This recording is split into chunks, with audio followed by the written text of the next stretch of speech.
Hoy aprendí que en el cementerio de Montparnasse hay tumbas decoradas con besos, otras con bolígrafos y una en particular cuya falta de decoración es posible consecuencia de que el personaje ilustre para quien está destinada aún no llega, sino que está atorado en México desde el 2012. Pero antes de saber quién es este muerto misterioso, visitemos algunos de los muertos que sí están aquí. Y comenzamos con Julio Cortázar.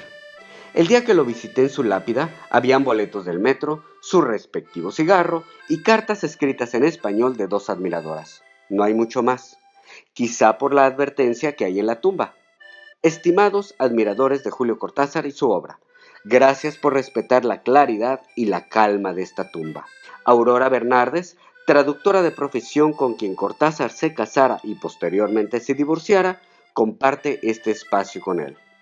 Eugene Ionesco, considerado como uno de los fundadores del teatro del absurdo, está enterrado con su esposa Rúdica Ionesco, con quien estuvo casado más de 58 años. En la tumba están inscritas las últimas palabras del dramaturgo.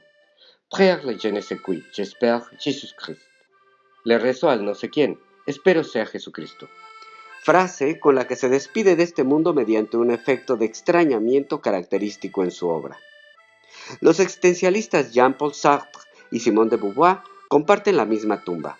Sus visitantes les dejan un beso carmesí en su lápida o un boleto del metro, quizás con la esperanza de que sigan su viaje por París.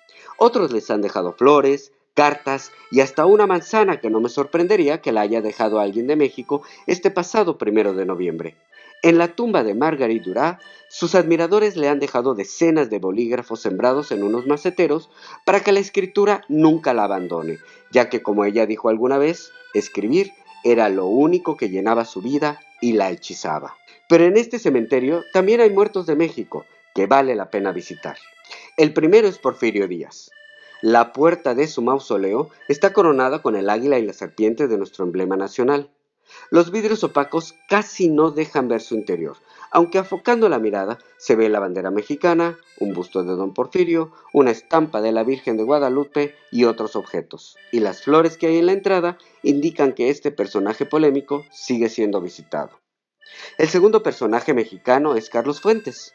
Aunque su tumba está ubicada en la mejor zona del cementerio, su nombre no aparece en el registro de personajes ilustres. Pero ahí está, Carlos Fuentes, con fecha de nacimiento, pero no la de su fallecimiento que ocurrió en el 2012.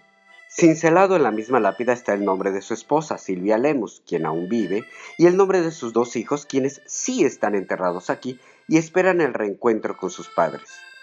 ¿Qué retrasa a Carlos Fuentes desde México? Quizá que como en París no se celebra la muerte, prefiere quedarse un tiempo más con la Catrina mexicana.